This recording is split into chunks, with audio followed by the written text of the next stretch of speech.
The need for the National Assembly to adopt and ensure citizens' aspirations are prioritized in the 2021 Electoral Amendment Bill has again been encouraged.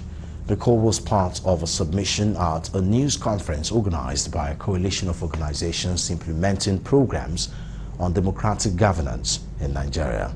Addressing newsmen, the Executive Director, Information Press Center, Larry Arugundade, urged media to play a vanguard role and ensure the National Assembly is accountable to key stakeholders in the Nigerian electoral process in making any amendments.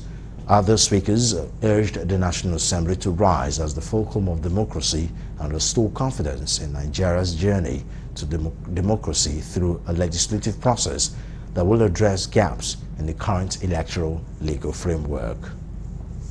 Get the media well informed about issues of concern to us as civil society, and those are the issues that relate to the media in the Electoral Amendment Bill, because there are some provisions there that, if allowed to pass, will create a fear and an atmosphere of intimidation for journalists to do their work, especially that aspect of the amendment where they are proposing to increase the fine against media organizations that violate the Electoral Act, and also extend the fine, not just, extending the fine to editors, to officers of those media organizations. Then we are concerned about issues of women and people living with disability. In the sections of the Electoral Amendment Bill where they talk about people living with disability, they tended to adopt a very narrow definition, talking only about the blind and the physically challenged. But we know there are people living with albinism, there are many others. The pace at which the National Assembly is engaging the electoral reform process, we want speedy action. The initiative, the process has slowed down, and slowing it down has consequences for the electoral cycle, for the electoral process, and for democracy in Nigeria. We want the media to amplify the issue of the National Assembly prioritizing issues that are of utmost concern to citizens. We don't want an amendment process that will just be an amendment process. We want key issues to be addressed there. Today we talked of issues concerning media access to participants in the electoral process. That's a key issue. We talked about inclusion,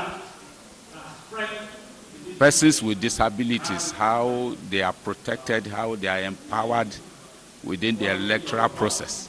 The bill before the Senate last week for public hearing is a proposal for the establishment of National Electoral Interfaces Commission. And in that document, the subcommittee is particularly concerned about the section 15, which provided for issues around access for people's abilities during election.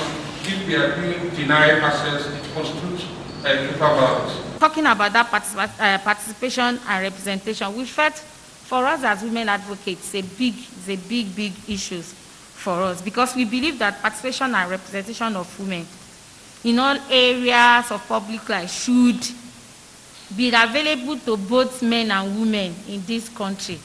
But in reality, I tell you, this is not so. Women in position, decision making, leadership, they are still less than 10%.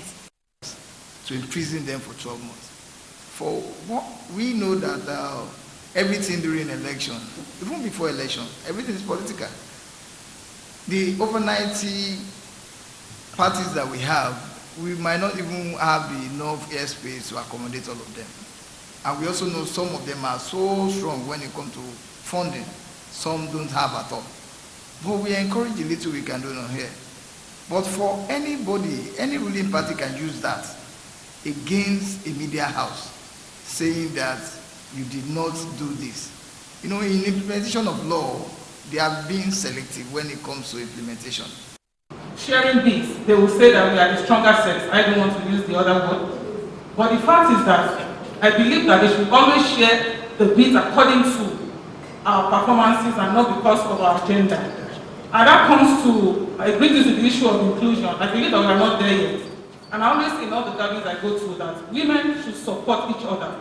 We don't look for support from the male gender. We should start from ourselves.